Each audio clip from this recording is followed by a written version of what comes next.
guy was super creepy. In 25-man heroic, all 4 dogs will be active at any one time, and therefore we'll have 3 tanks. 1 tank will have 2 at a time, and the other 2 tanks will have 1 at a time, separated as you can see here.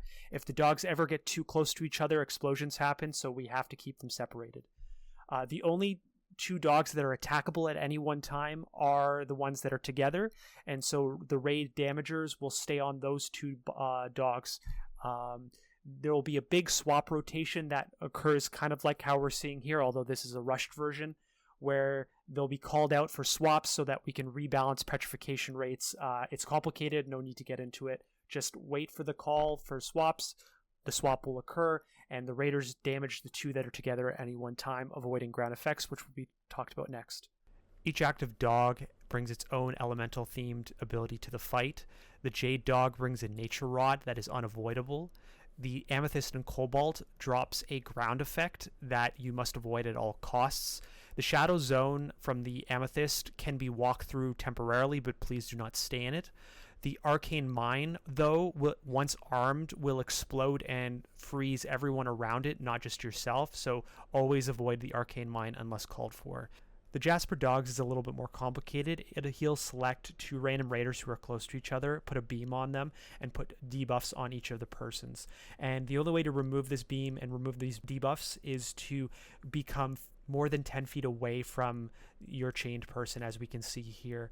However, the longer you're ticking off these greater than 10 feet away chained debuffs, the more damage it ramps up in that specific little subsection of being away. So you can't do it all in one removal. You have to do about a third at a time and then come back under 10 feet, get healed up, do the next third further away from 10 feet, come back in, and do the last burst after being fully healed up. And we asked people who are linked by the Jasper beam to take it very carefully and not risk your death. You're not losing much by being chained together, and you can still move as a unit together if you need to avoid a ground effect. So do not rush it and risk your death.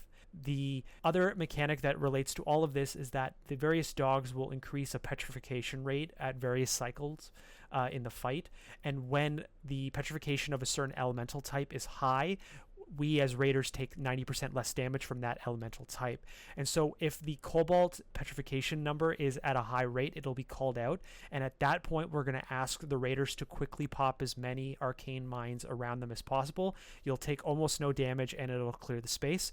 And similarly, if the Jasper rate of petrification is very high, if anyone is currently being chained by the beam of that type, you can quickly break that beam without taking very much damage at all in one step, and it'll just be more convenient. But other than that time, please don't try to break the Jasper beam early. The final mechanic is a tile painting mechanic. There'll be 3 crystals in the map. They're always in the same spot, and when you click it, you get 10 buffs on you, and you can walk over an unlit tile and it lights them up, as we can see here. Every tile that's lit up increases the raid's damage by 1%, and our goal is to strategically light up as many tiles as possible for the fight, and that increases our kill rate.